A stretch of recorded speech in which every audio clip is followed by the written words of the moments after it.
Pirelli Diablo Rosso III, my most favorite motovlogger আউটসাইডারের সাথে দেখা হয়ে গেল। আমি শুধু রিয়ার চেঞ্জ করতেছি, 140/70/17 লাগাচ্ছি। Work in progress. হাইট একটু বাড়ছে আগে থেকে। আচ্ছা, ইনিশিয়াল পাওয়ারটা একটু কমছে, because it's too early to জাজ this tyre, but I am already fan of it. I'm already a fan of it, man.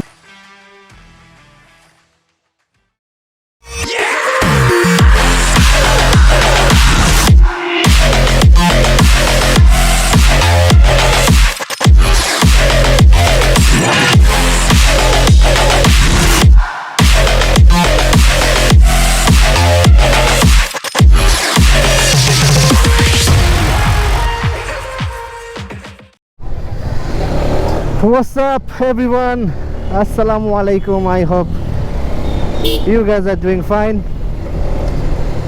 Well, today I'm very excited because আজকে আমি আমার বাইকের জন্য নতুন টায়ার কিনতে যাচ্ছি। অনেক দিন ধরেই ওয়েট করতেছিলাম একটা টায়ারের জন্য, আসবে আসবে আসবে বলে আসতেছিল না। Finally it's here in Bangladesh. So আজকে ওই টায়ারটাই কিনতে যাচ্ছি। যাই হোক, এত সাসপেন্স রেখে লাভ নাই, টায়ারের নামটা বলেই দেই। আমি আমার বাইকে আজকে লাগাতে যাচ্ছি হচ্ছে Pirelli Diablo Rosso III। Yes, basically আমি ওয়েট করতেছিলাম হচ্ছে Pirelli Diablo Rosso II এর জন্য, বাট Pirelli বাংলাদেশ আমাকে আরেকটু সারপ্রাইজ দিয়ে দিল। তারা Rosso 2 এর জায়গায় Rosso 3 নিয়ে আসলো, and I'm very happy about it. যাই হোক, Rosso 2 এর থেকে Rosso 3 এর দামটা একটু বেশি, but I think it will be worthy. কিন্তু আমার একটা শখ ছিল, শখটা হইল না। শখটা হচ্ছে আমার এক্সিস্টিং টায়ার দিয়ে আমার এই বাইকের টপ স্পিড কত ওঠে সেটা একটা চেক করার ইচ্ছা ছিল, বাট আনফর্চুনেটলি সেই ভিডিওটা করা হয় নাই। ভিডিওটা করছিলাম, but my camera, this GoPro, just betrayed me. এই 16 ডিসেম্বর রাতে বেরিয়েছিলাম একটা হালকা শর্ট ট্যুরে, তখন একটা অ্যাটেম্প নিয়েছিলাম, and luckily I got 143 km/h, which is pretty good. But unfortunately ওই রাতে সবগুলা ভিডিও হয়েছে, একমাত্র এই ভিডিওটাই কেন যেন হ্যাং করছে। যাই হোক, ভাগ্যে ছিল না হয়তো বা। কিছুদিন যাবত ঢাকা শহরটা একটু ফ্রি পাইতেছি। OMG, সরি, আমি আমার কথা ফিরাই নিলাম। ইনস্ট্যান্ট কার্মা। Pirelli বাংলাদেশে যাই, দেন টায়ারটা নেই, দেন আবার আসতেছি ইনশাল্লাহ। Till then, tata. চলে আসলাম Pirelli বাংলাদেশ। এটা জাস্ট কাওয়াসাকি শোরুমের সাথেই, একদম কাওয়াসাকি অফিসেই। যাক, ভিতরে যে ভিডিও করা যাবে না মনে হয়, তো ক্যামেরাটা এখন অন করি, পরে আসতেছি। ফাইনালি অনেকক্ষণ ওয়েট করার পরে আমি আমার সেই ফেভারিট টায়ারটা পেয়ে গেলাম, অ্যান্ড ইটস ওভার হিয়ার। কিন্তু প্রবলেম ইজ, এটা আমি নিব কীভাবে এখন ক্যারি করে, কজ আমার সাথে যে ছিল ওর সাথে আরও 2টা টায়ার আছে। আমি এটাকে নিব কীভাবে, নিয়ে চালাবো কীভাবে সেটাই চিন্তা করতেছি। এক কাজ করি, এটাকে ভিতরে নেওয়া যায় কিনা দেখি। Nice nice nice.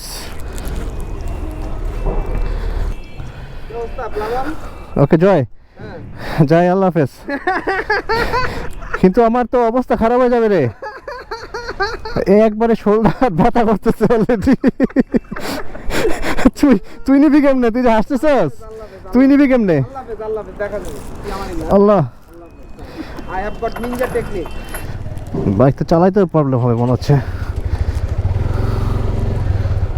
বিসমিল্লাহির রহমানির রহিম। বের হতে না হইতেই জ্যামের মধ্যে পড়ে গেলাম। কি করব, ঢাকা শহরে জ্যাম থাকবেই, তা মেনেই নিতে হবে। যাই হোক, আজকে একটি ইন্টারেস্টিং ঘটনা ঘটছে। পিরেলি বাংলাদেশে হঠাৎ করে the famous my most favourite moto blogger আউটসাইডারের সাথে দেখা হয়ে গেল। Such a lovely guy man, I just love him. মানে এই লাভ ওই লাভ না, but I just love him. 2000 years later. Good afternoon guys, and yes, finally আজকে আমি সময় পেলাম আমার টায়ারটা ইনস্টল করার জন্য। সো অলমোস্ট 1 উইক হয়ে গেছে, চিন্তা করতেছিলাম টায়ারটা ইনস্টল করবো, বাট সময় হয়ে উঠতেছিল না। ফাইনালি আজকে সময় পেলাম, আজকে টায়ারটা ইনস্টল করব এবং কিছু মাইনর মডিফিকেশনস করব। লাইক আমার পিছনের যে মাডগার্ডটা সেটা খুলে ফেলবো, ছোটো যেটা সেটা লাগাবো। দেন ওটার সাথে ইন্ডিকেটরটা চেঞ্জ করব, বিকজ ওটার সাথে ইন্ডিকেটর আফটার মার্কেট ইন্ডিকেটর লাগানো ছাড়া কোনো ওয়ে নেই। অ্যান্ড টায়ার লাগানোর পরে আমার আরেকটা প্ল্যান হচ্ছে, যেটা সব ফাইনাল প্ল্যান, বাইকের স্টিকারিংটা চেঞ্জ করব। অ্যান্ড স্টিকারটা চেঞ্জ করার পরে আমি আমার বাইক নিয়ে একটা রিভিউ করব। বাট আফটার ইনস্টলেশন একটা ইনিশিয়াল ইমপ্রেশন রিভিউ দিব, যে কেমন ফিল করতেছি চালায়। আমি শুধু রিয়ার চেঞ্জ করতেছি, 140/70/17 লাগাচ্ছি। সো ফ্রন্ট স্টক এবং রিয়ারটা হচ্ছে রসো 3 ফিডব্যাকটা কেমন সেটা নিয়ে আজকে কথা বলবো। হ্যাঁ, সো আই হোপ আপনারা একটু আইডিয়া পাবেন, আসলে ইনিশিয়াল থট পাবেন আসলে। বাট আমি অলওয়েজ সাজেস্ট করবো, if you have money go for the pair one, because একটা পেয়ার নিলে আপনার কম্বিনেশনটা ঠিক থাকে। বাট আমি যেটা করতেছি, একটা আইআরসি টায়ার আর একটা পিরেলির টায়ার, দুটা দুই রকম প্যাটার্নের। সো জানি না কেমন হয়, আই গেস ভালোই হবে। সো যাই হোক, আর কথা না বাড়াই, চলুন সার্ভিস সেন্টারের দিকে যাওয়া যাক। তো welcome back guys. Right now like এই অবস্থায় আছে, ওয়ার্ক ইন প্রোগ্রেস।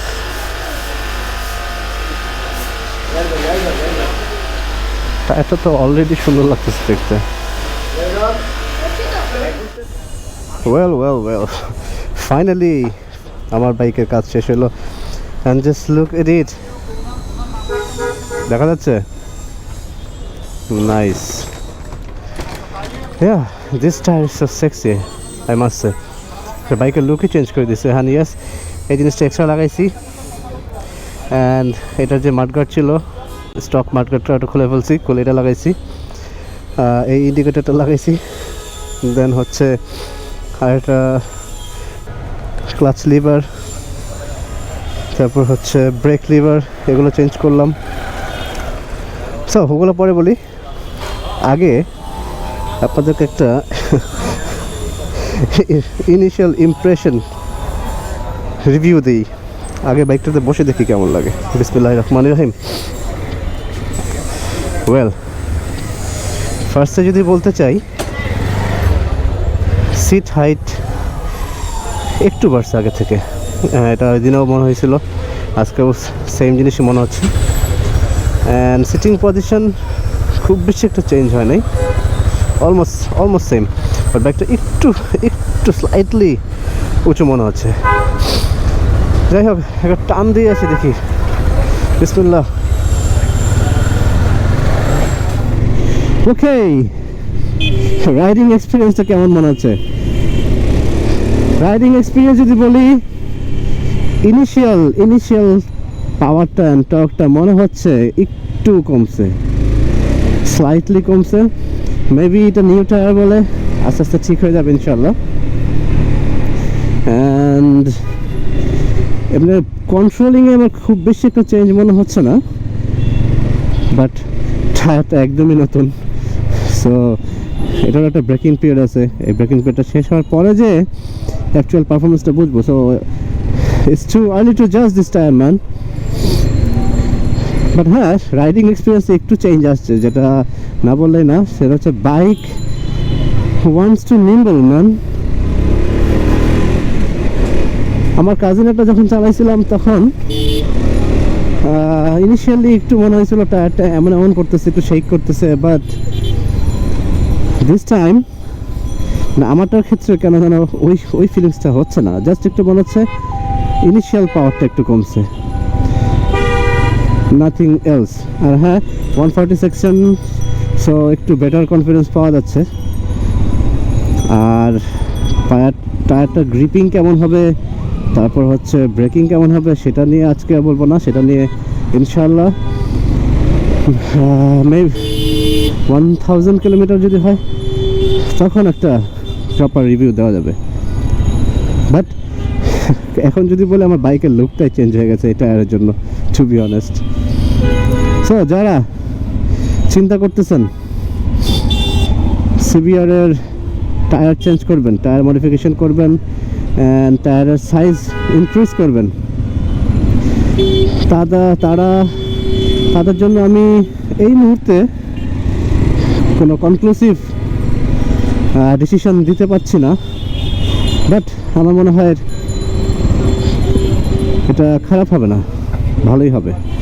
বাট আপনাকে একটু পাওয়ারটা একটু স্যাক্রিফাইস করতে হবে, মেবি টপে যেও একটু কমবে, বাট রাইডিং এক্সপিরিয়েন্সটা উইল বি বেটার। নাইস। আমার টান দিতে ভয় লাগতেছে, কারণ নতুন টায়ার স্কিড করলে শেষ, যে কোনো সময় ধোকা দিয়ে দিতে পারে। আমি আগেও বলছি, যে কোনো টায়ারের আপনার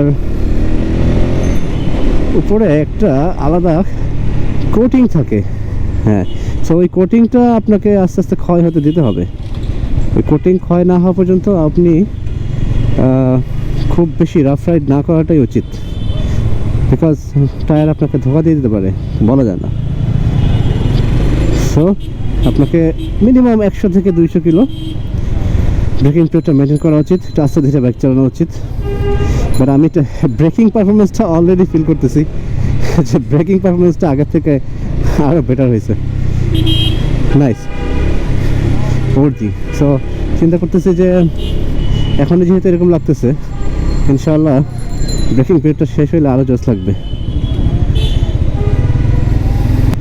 সো আমি যদি সোফার কয়েকটা প্রোজ এবং কয়েকটা কনস বলতে চাই, আগে কনস দিয়ে শুরু করি, প্রোজ পরে বলি। প্রথম কনস যেটা, সেটা হচ্ছে পাওয়ারটা একটু কমছে, মিসিং দ্য র পাওয়ার একটু কমছে। দেন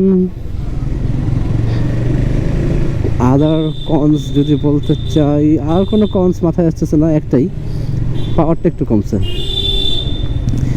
আর যদি প্রোজ বলতে চাই, ফার্স্ট প্রোজে বলবো this tyre is so gorgeous man, বাইকের সাথে একদম মানায় গেছে।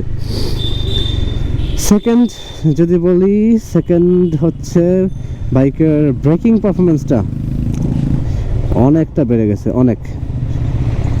And for me which is very important because I'm not a top lover, আমার বাইকের টান একটু কম থাকলে হবে, বাট আমার breaking and controlling has to be perfect.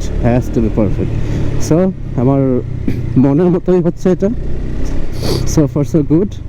দেন 3 নম্বর যদি প্লাস পয়েন্ট বলতে চাই, বাইকের অ্যাজিলিটি অনেক বেড়ে গেছে। Like this bike wants to nimble, টাওয়ারটা রাউন্ড শেপড হওয়াতে, রাউন্ড প্রোফাইল হওয়াতে অলওয়েজ কেন যেন খেলতে চায়। মেবি টপ একটু কমে যাবে। সো কনসের মধ্যে আমার আরও একটা পয়েন্ট মনে পড়লো, সেটা হচ্ছে টপ একটু কমবে, I am pretty sure top একটু কমবেই মাস্ট। অ্যান্ড কমবে, মাইলেজ কমবে একটু, হ্যাঁ মাইলেজ একটু কমবে মনে হচ্ছে।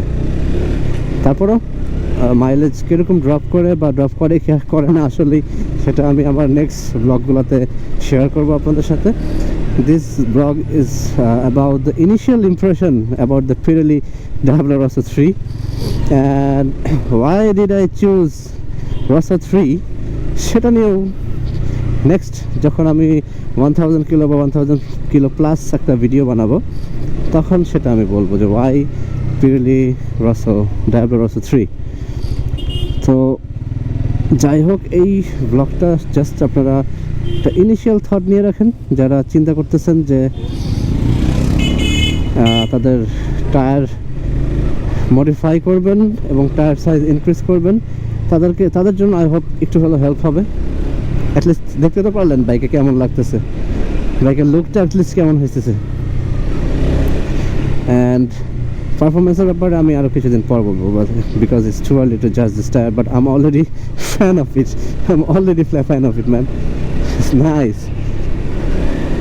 একটা কেন যেন একটা অন্যরকম কনফিডেন্স পাচ্ছি। Okay then, that's all about this video. I think I will see you in the next one. কি চাও ভাইয়া তুমি? কি চাও? আরে ভাই, ভিডিওর এন্ডিং দিতেছি এর মাঝখানে। যাই হোক, এই যে দিছি তোরে, এই যে দিছি, ওর থেকে নাও। এই ওর তুমি অর্ডার দাও। যা, হ্যাঁ এখন দৌড় দিতেছে ভাই, কি দৌড়টা দিছে দেখেন, বাচ্চা মানুষ। সো ভিডিও ভালো লাগলে সাবস্ক্রাইব করে দিন। Old rider is my channel. And সবাই ভালো থাকবেন, সুস্থ থাকবেন, ride safe, wear helmet, and pray for me as well. So till then, ta-da, peace.